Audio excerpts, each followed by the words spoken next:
আজকে আমরা পড়ব টাইপস অফ সলিউশনসের ব্যাপারে। তো সলিউশন কী হয় সেটা আমরা অলরেডি জানি কি solution is made up of solute plus solvent, right? তো এখন প্রথম যেটা দেওয়া আছে ডাইলিউট সলিউশন, ওটার মধ্যে কি বলেছে? আ solution in which the amount of solute is much less than that of solvent. মানে একটা সলিউশনের মধ্যে তুমি যে সলিউটটাকে ডিজলভ করছো সেটা যদি অ্যামাউন্টে অনেকটাই কম থাকে সলভেন্টের থেকে, তাহলে ওটাকে বলা হবে ডাইলিউট সলিউশন। ফর এক্সাম্পল, তুমি সুগার আর ওয়াটারের সলিউশন বানাচ্ছ, বাট তুমি ওটার সুগারের অ্যামাউন্টটা ওটার মধ্যে অনেকটাই কম দিয়ে দিয়েছো, ঠিক আছে? তো ওই টাইপের সলিউশনটাকে বলা হবে ডাইলিউট সলিউশন। তারপরে বলেছে আনস্যাচুরেটেড সলিউশনের ব্যাপারে, a solution in which we can add more amount of solute is called unsaturated solution. মানে যখন তুমি সুগারকে ওয়াটারের মধ্যে ডিজলভ করছো, একটা পয়েন্ট এমন আসে কি তুমি সুগারটা দেবে বাট ওটা ডিজলভ হবে না, ঠিক আছে?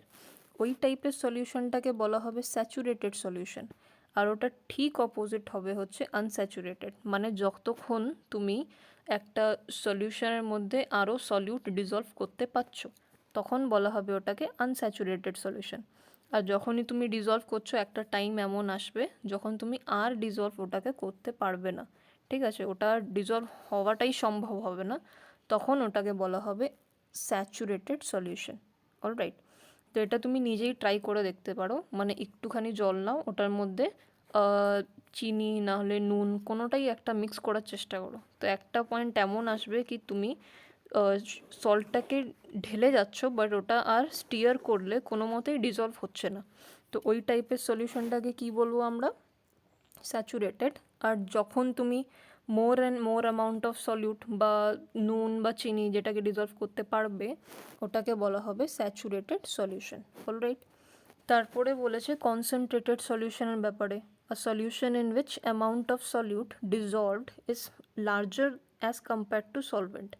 মানে এমন টাইপের সলিউশন যেটার মধ্যে সলিউটের অ্যামাউন্টটা অনেক বেশি সলভেন্টের থেকে। মানে তুমি ফর এক্সাম্পল 2 চামচ জল নিলে, ওটার মধ্যে 4 চামচ তুমি চিনি দিয়ে দিলে, তো এটার মধ্যে কি হলো? সলিউট অনেক কম, মানে অনেকটা বেশি ছিল as compare to solvent, right? তো ওই টাইপের সলিউশনটাকে বলা হবে কনসেন্ট্রেটেড সলিউশন। ওকে, তারপরে হচ্ছে সলিবিলিটি। সলিবিলিটিটা কী জিনিস? The amount of solute present in the saturated solution at the temperature of saturation. তো আমরা পড়লাম স্যাচুরেটেড সলিউশনটা কি, যখন তুমি আর সলিউট একটা সলিউশনের মধ্যে ডিজলভ করতে পারছো না, ওর ক্যাপাবিলিটি আর নেই কি ও ওই সলিউটটাকে ডিজলভ করবে। তো ওই টাইমের মধ্যে কতটা অ্যামাউন্ট অফ সলিউট ওই সলিউশনের মধ্যে প্রেজেন্ট আছে ওটাকে বলা হবে সলিউবিলিটি, রাইট? তো আমি কি বলেছিলাম কি সল্টকে যদি তুমি ওয়াটারের মধ্যে ডিজলভ করো তো ওটা একটা পয়েন্ট আসবে কি আর ডিজলভ হবে না। তো ওই পয়েন্টে সল্ট কতটা প্রেজেন্ট আছে ওই সলিউশনের মধ্যে ওটাকে যেভাবে ক্যালকুলেট করা হয় ওটাকে বলা হয় সলিউবিলিটি, রাইট? হচ্ছে concentration of solution. It is the amount of solute present in a given amount mass or volume of a solution. মানে যে কোনো একটা সলিউশনের মধ্যে কতটা অ্যামাউন্ট অফ সলিউট প্রেজেন্ট আছে, ঠিক আছে, ওর মাস বা ভলিউম দিয়ে যেটা ক্যালকুলেট করা হয় ওটাকে কনসেন্ট্রেশন অফ সলিউশন বলে। ওকে, তো এটার মধ্যে দুটো ফর্মুলা দেওয়া আছে। প্রথম হচ্ছে mass by mass percentage of a solution, ওটার ফর্মুলা হচ্ছে mass of solute divided by mass of solution into 100। মানে তুমি এটার মধ্যে কি করছো? বেসিক্যালি পার্সেন্টেজ বের করছো কতটা সলিউট ওই সলভেন্টটার মধ্যে প্রেজেন্ট আছে, ঠিক আছে? তো সাপোজ তুমি 1 লিটার ওয়াটারের মধ্যে যদি তুমি 50 মানে গ্রামস অফ সলিউট দাও বা চিনি ঢালো, তো ওটার মধ্যে কতটা অ্যামাউন্ট অফ চিনি থাকবে পার্সেন্টেজটা ক্যালকুলেট করার জন্য কনসেন্ট্রেশন অফ সলিউশনের এই ফর্মুলাগুলো ইউজ করা হয়। তো প্রথমটার মধ্যে মাস অফ সলিউট লেখা আছে আর সেকেন্ডটার মধ্যে ভলিউম অফ সলিউশন দিয়ে ক্যালকুলেট করা হয়। এটাকে এত ডিপে এখন যেতে হবে না, এটা যখন আমরা ক্যালকুলেট করবো একটা অঙ্ক টঙ্ক দিয়ে, তখন তুমি বেটার বুঝতে পারবে। ওকে, তারপরে হচ্ছে আমরা অলরেডি পড়েছি কি সলিউশনের মধ্যে কি থাকে। সলিউশনের মধ্যে একটা পার্ট থাকে সলিউট, আর একটা পার্ট থাকে হচ্ছে সলভেন্ট, রাইট। তো আমরা পড়েছিলাম কোলয়েডসের ব্যাপারে। তো কোলয়েডের মধ্যে দেখতে হয় হোমোজিনিয়াস, বাট হয় ওটা হেটেরোজিনিয়াস। তো ওটার মধ্যেও সলিউট লাইক কম্পোনেন্ট যেটা থাকবে, মানে যেটা অ্যামাউন্টটা খুব কম আছে, ওটাকে বলা হবে ডিসপার্সড ফেস, বা যেটাকে তুমি ডিজলভ করছো একটা সলভেন্টের মধ্যে, ওটাকে বলা হবে ডিসপার্সড ফেস। আর যেটা সলভেন্ট লাইক কম্পোনেন্ট থাকবে, যেটা অ্যাক্ট করবে অ্যাজ সলভেন্ট, তো ওটাকে বলা হবে ডিসপার্সিং মিডিয়াম। তো এটার মধ্যে একটা টেবিল দেওয়া আছে। এটার মধ্যে বলেছে কি যখন সলিউটটা বা ডিসপার্সড ফেসটা লিকুইড থাকবে, আর যেটার মধ্যে ডিজলভ করা হচ্ছে মানে সলভেন্ট, বা যেটাকে কোলয়েডসের মধ্যে ডিসপার্সিং মিডিয়াম বলা হয়, ওটা গ্যাস থাকবে। তো এর দুটোকে কম্বাইন করে কি ফর্ম হবে, এরোসল ফর্ম হয়, যেটার এক্সাম্পল হচ্ছে ফগ, ক্লাউড, মিস্ট এটসেট্রা। ঠিক আছে। আর সেকেন্ডটার মধ্যে বলেছে দেন সলিড আর গ্যাসকে মিক্স করে যেটা তৈরি হয় ওটাকেও এরোসল বলা হয়। এটার এক্সাম্পল হচ্ছে স্মোক, অটোমোবাইলের এক্সহস্ট এটসেট্রা। যখন ডিসপার্সড ফেজ হচ্ছে গ্যাস থাকে আর ডিসপার্সিং মিডিয়াম লিকুইড থাকে, তখন যেটা ফর্ম হয় ওটাকে বলা হয় ফোম। এটা কোথায় প্রেজেন্ট থাকবে, শেভিং ক্রিমে, এটা তো আমরা দেখেছি, রাইট। তো এরকম টাইপের আরও 8টা টাইপের থাকে। তো এটা হচ্ছে এগুলোর মধ্যে থেকে একটা 1 মার্কস কোয়েশ্চেন জিজ্ঞেস করতে পারে, এটা খালি মুখস্থ করার একটা ব্যাপার। ওকে, কোয়েশ্চেনটা কীভাবে আসতে পারে কি যখন ডিসপার্সড ফেস লিকুইড থাকবে আর ডিসপার্সিং মিডিয়াম যেটা থাকবে ওটা একটা গ্যাস থাকবে, তখন কি ফর্ম হয় সেটা আমরা দেখতে পাচ্ছি এখানে এরোসল ফর্ম হয়। তো ওটার এক্সাম্পল কী কী হতে পারে, ফগ, ক্লাউড, মিস্ট এটসেট্রা। এটা জাস্ট একটু মুখস্থ করার ব্যাপার, আর কিছুই নয়। তো তারপরে হচ্ছে টিন্ডাল এফেক্টের ব্যাপারে। তো টিন্ডাল এফেক্টে কী হয়, scattering of beam of light through the particles of medium is called Tyndall effect. Okay, তো এটার মধ্যে বলেছে কি সাপোজ একটা পার্টিকেল এখানে আছে, এরের মধ্যে অনেক টাইপের পার্টিকেল থাকে আমরা জানি, ডাস্ট থাকে, হ্যান ত্যান অনেক কিছুই থাকে।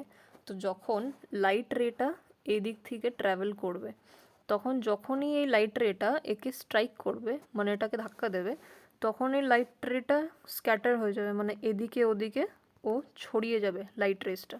ওকে, তো এটা আমরা এক্সাম্পল দেখতে পারি বেস্ট হচ্ছে যখন একটা অন্ধকার রুম থাকে আর উপর থেকে খালি একটা জানলা আছে, রাইট, এখানে খালি একটা জানলা আছে।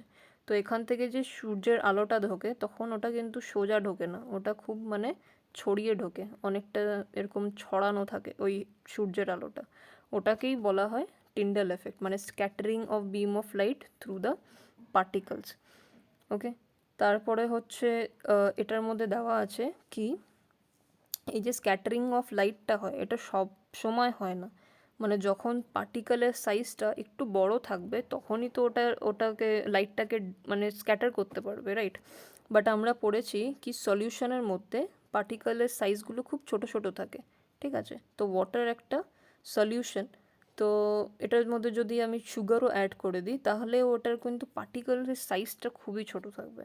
তার মানে কি ওই পার্টিকেলের সাইজটা খুবই যখন ছোট, তখন এই লাইট রেসটা এটার থেকেই পাস করে যাবে, এই পার্টিকেলটা ওটাকে আর স্ক্যাটার করতে পারবে না, ছড়াতে পারবে না। ওকে, বাট ফর এক্সাম্পল কোনো কোলয়েড যদি তুমি নিয়ে নাও বা কোনো একটা সাসপেনশন নিয়ে নাও, তো ওটার মধ্যে কি হবে, পার্টিকেলের সাইজগুলো খুব বড় বড়। ওকে, তো কোনো কোলয়েড যদি তুমি নাও, সাপোজ এটার মধ্যে মিল্ক আছে। ওকে, তো কোলয়েডের আমরা জানি কি সলিউশনের থেকে তো কোলয়েডের যে পার্টিকেলের সাইজটা ওটা একটুখানি হলেও বড় থাকে। তো তখন কি হবে কি এই যে লাইট রেটা এটার থেকে গেল, ওটা হচ্ছে তুমি দেখতে পারবে এই ভেতরে এই সলিউশনটার থেকে পাস করছে আর এরম করে বেরিয়ে যাচ্ছে। ওকে, বাট তুমি যখন একটা সলিউশন নেবে না, যেমন কি ওয়াটার নিলে বা সুগার ওয়াটার সলিউশন নিলে, তখন এই লাইটটা এখান থেকে ঢুকবে, এখানে তুমি কিছুই দেখতে পারবে না লাইটের পাথ কোনটা। ওকে, তারপরে তুমি দেখবে কি এখান থেকে এই লাইটটা বেরিয়ে গেল, বাট এটার ভেতরে লাইটের পাথটা আমরা দেখতেই পারবো না। তুমি এখান থেকে দেখতে পারো একটা কোনো একটা গ্লাস নিয়ে নাও, ট্রান্সপ্যারেন্ট গ্লাস, আর এখান থেকে টর্চ নিয়ে আলোটা ফেলবে। দেখতে পারবে না কি এই মানে এই গ্লাসের মধ্যে যে জলটা আছে ওটার থেকে আলোটা কিন্তু ট্র্যাভেলই করবে না। অলরাইট, তো যে আমরা কোনটার মধ্যে ট্র্যাভেল করাটা দেখতে পারবো, যেখানে পার্টিকেলের সাইজটা একটু বড় থাকবে। ফর এক্সাম্পল কোলয়েড আর সাসপেনশনের মধ্যে আমরা এই জিনিসটা দেখতে পারবো। তো টিন্ডেল এফেক্টের এক্সাম্পল এখানে বলেছে কি Tyndall effect can be observed when sunlight passes through the canopy of a dense forest. In the forest, mist contains tiny droplets of water which act as particles of colloid dispersed in air and scatters light. এটার পুরো মানেটা কি হলো, canopy of forest বলতে মানে যেখানে উঁচু উঁচু গাছপালা আছে, রাইট? এটা যেমন কি এক্সমোস ট্রিগুলো একটু খানিকটা এরকম টাইপেরই দেখতে হয়। তো যখনই ক্যানোপি অফ ট্রিজ মানে গ্রুপ অফ ট্রিজগুলো থাকবে, তার মানে কি এইখানে অনেক একটুখানি জল জল প্রেজেন্ট থাকবে, বিকজ এই ট্রিজগুলো কনস্ট্যান্টলি ট্রান্সপিরেশন করছে। মানে কি এই পাতাগুলোর থেকে কনস্ট্যান্টলি তোমার ওয়াটার ভেপারটা ইভ্যাপোরেট হচ্ছে। তো এই ফরেস্টের ভেতরে ওয়াটার ভেপারগুলো অলওয়েজ প্রেজেন্ট থাকে। তো হয়টা কি, যখন এই সূর্যের আলোটা এই ক্যানোপি অফ ফরেস্টের মধ্যে ঢুকলো, তখন কি হবে, এই পার্টিকলস যেটা ছোট ছোট ওয়াটার পার্টিকলসগুলো আছে, ওয়াটারের ড্রপলেটসগুলো আছে, তখন ওই যে সূর্যের আলোটা এই ওয়াটার পার্টিকলসের থেকে ধাক্কা দেবে। ধাক্কা দিয়ে কি হবে, এইটা স্ক্যাটারিং হয়ে যাবে, লাইটটা পুরো ছড়িয়ে যাবে। তো ওটাকেই বলা হচ্ছে এইখানটার মধ্যে, রাইট? তারপরে পেজ নাম্বার 18-এর যে কোয়েশ্চেন নাম্বার 1 আর 2 আছে, এগুলো অলরেডি ডিসকাস করা আছে, সেটা তুমি নিজেই করতে পারবে। তারপরে কোয়েশ্চেন নাম্বার 3-তে বলেছে to make a saturated solution 36 gram of NaCl is dissolved in 100 gram of water at 293 kelvin, find its concentration at this temperature. তো আমরা এখানে দেখতে পাচ্ছি কি এই NaClটা আমরা কি ডিসকাস করেছিলাম, নর্মাল যেটা কমন সল্ট হয় ওটাকেই NaCl বলে। তো অবভিয়াসলি এই NaClটা কি এখানে, এটা একটা সলিউট, রাইট, যেটাকে কম অ্যামাউন্টে দেওয়া হয় জেনারেলি। তো এই সলিউটের মাস কত, 36 গ্রাম। তারপরে বলেছে it is dissolved in 100 gram of water. তো এখানে সলভেন্টের মাস কত দেওয়া আছে, 100 গ্রাম।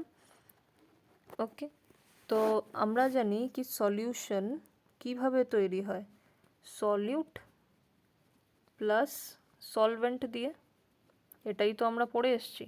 তো এখানে সলিউটের মাস কত, 36, আর সলভেন্টের মাস কত, 100। তো এটাকে অ্যাড করে দিলে আমি পাবো কত, 136 গ্রাম। ওকে, তো আমরা সলিউশনের মাসটা কত পেলাম, 136 গ্রাম। ওকে, তো অ্যাকর্ডিং টু দ্য ফর্মুলা কনসেন্ট্রেশনের ফর্মুলাটা কী ছিল, কি মাস অফ সলিউট ছিল divided by mass of solution ছিল ইন্টু 100 ছিল। এটা আমরা আগের পেজে পড়েছি। তো সলিউটের মাস কত, এখানে বলেছে 36। তো সলিউট হচ্ছে তোমার NaCl, তো 36 উপরে লিখলে, তারপরে মাস অফ সলিউশন আমরা ক্যালকুলেট করে ফাইন্ড আউট করলাম 136 ইন্টু একটা 100 আছে। তো এটা ক্যালকুলেট করে পাবে তুমি 26.47%। ওকে, তো এটা অঙ্কর দ্বারা বেশি ভালো করে বোঝা গেল এই ফর্মুলাটা। অলরাইট, তারপরের টপিক হচ্ছে separating of components of mixture. মানে একটা মিক্সচারের মধ্যে অনেক কিছু থাকতে পারে, যেটা কি আইদার সলিডস ইন লিকুইড থাকতে পারে বা লিকুইডস ইন লিকুইডস থাকতে পারে। তো সলিডস ইন লিকুইডের কি এক্সাম্পল হতে পারে, সাপোজ তুমি সুগারকে ডিজলভ করলে ওয়াটারের মধ্যে, রাইট?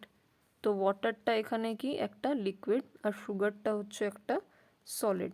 তো এটা হচ্ছে সলিড আর লিকুইডের কেসের মধ্যে এই মেথডসগুলো দিয়ে সেপারেশন হয়।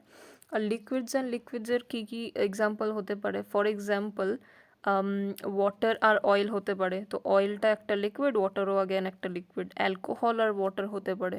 তো অ্যালকোহল একটা লিকুইড থাকবে আর তোমার ওয়াটারও একটা লিকুইড থাকবে।